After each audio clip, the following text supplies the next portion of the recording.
Olá, caros alunos do sétimo ano. Vamos à correção do exercício, do segundo exercício de revisão, que corresponde à nossa última aula, ok?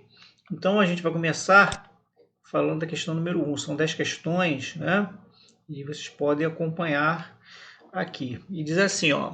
O grupo Termininó Araribóia, o Tupiniquim Tibiraçá e o Tabajara Piragibe ficaram conhecidos como indígenas coloniais. O que isso significa? Bom, nós temos que lembrar que quando chegaram os primeiros portugueses aqui no Brasil, né, Pedro Cabral, né, e etc., o que acontece? O litoral brasileiro ele estava empinhado de índios, né? Existiam milhões, né, de índios em todo o Brasil e milhares em toda a faixa litoral. Então, com o passar do tempo, né, franceses, por exemplo, né, assim como portugueses, procuraram se aliar a muitos desses grupos, né, indígenas para fazer frente, né, aos seus inimigos, por exemplo, portugueses contra franceses, franceses contra portugueses, por exemplo, né? E no caso desses três grupos, Araribóia, né, Termininó, Araribóia, Tibiraçá e Piragibe, eles foram chamados de indígenas coloniais, por quê? Porque foram aliados de primeira hora, né? Ou seja, eles se uniram aos portugueses logo no início da colonização. Então, significa que indígena colonial tem essa característica, ok? Muito bem. Vamos à questão agora número 2. Diz assim, ó. Uma das suas obras mais belas é o Teto da Capela Sistina. Trata-se do pintor renascentista. Como ele que chamava? Leonardo da Vinci, Isaac Newton, Michelangelo ou Nicolau Copérnico? Bem, nós sabemos que a Capela Sistina, onde está hoje no Vaticano, né? Aquela bela capela, né? Ela foi pintada por nada mais nada menos que o gênio chamado Michelangelo. Então, letra C, ok? Vamos à questão número 3. Diz assim: é correto afirmar que os indígenas apenas foram usados pelos europeus em suas disputas coloniais? Não, né? Claro que não. Os indígenas também usaram os europeus, né? Nessas alianças que eles faziam, eles também tinham interesse também contra outros inimigos deles também, que eram outros grupos também indígenas também. Então, a aliança com outros, né, com os portugueses, por exemplo, ou com outros europeus como os franceses, também daria uma vantagem a eles também. Tá ok?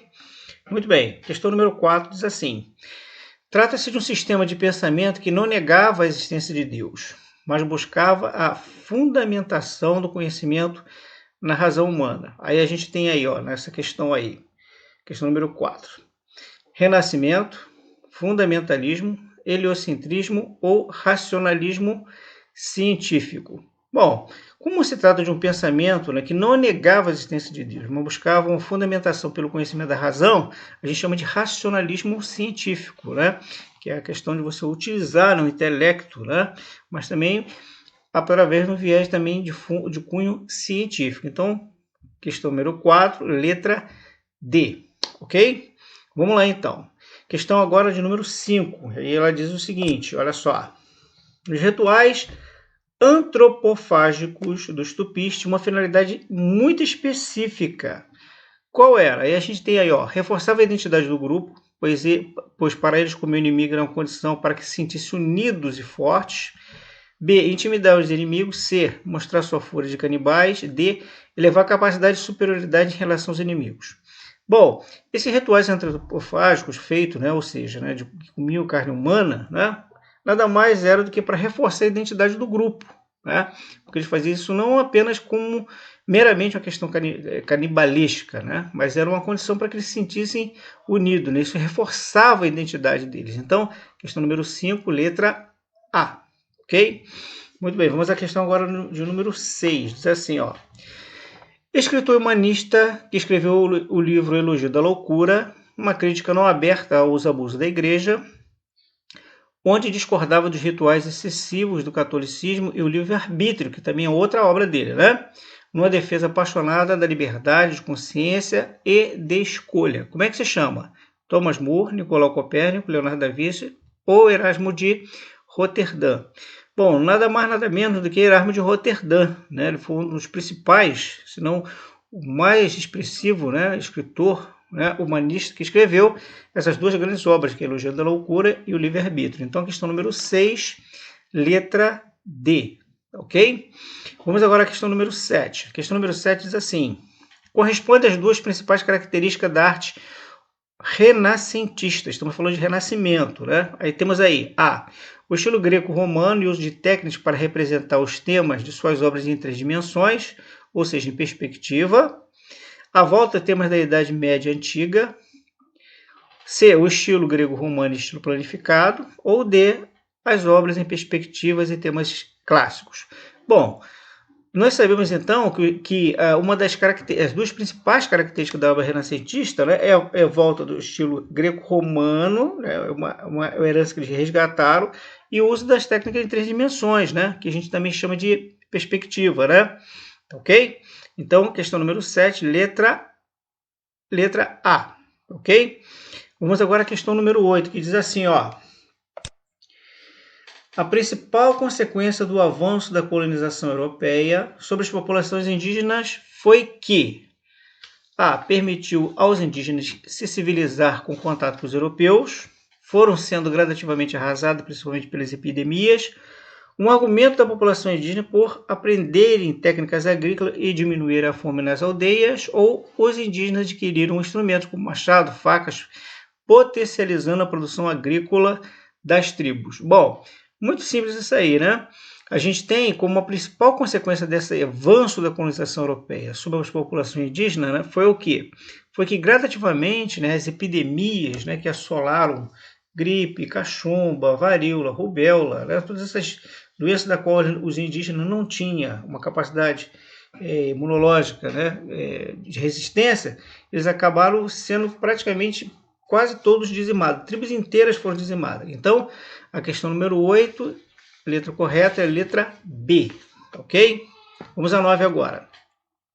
Assinale a alternativa que não corresponde aos costumes indígenas, sobretudo os tupis. Não havia rico nem pobres, a letra A. B. A posse da terra era coletiva, ninguém era dono dela sozinha. C. A posse dos instrumentos de trabalho dos alimentos era coletiva. Ou D. A posse da terra era particular, sobretudo aos chefes e guerreiros. Bom, nós sabemos que não havia, né? Não havia entre os tupi ricos e pobres. A terra era uma propriedade coletiva, ninguém era dono, não tinha os instrumentos que eles utilizavam, que eram muito poucos, né, os instrumentos para a produção do seu trabalho, né, para o cozinhamento, né, era tudo coletivo. Então, a única alternativa aí que não corresponde aos costumes, né, era a posse da terra particular. Ninguém era dono de nada, todos eram donos de tudo, né? Ok?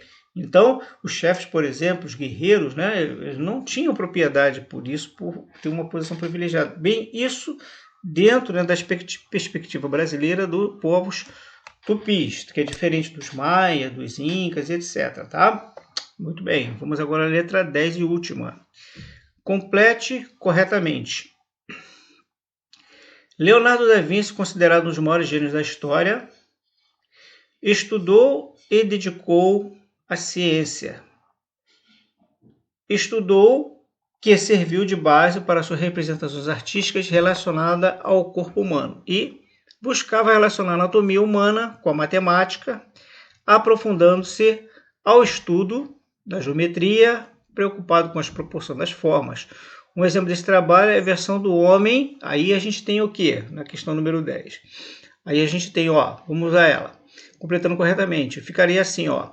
Leonardo da Vinci, considerado um dos maiores gênios da história, estudou o quê? Artes, né?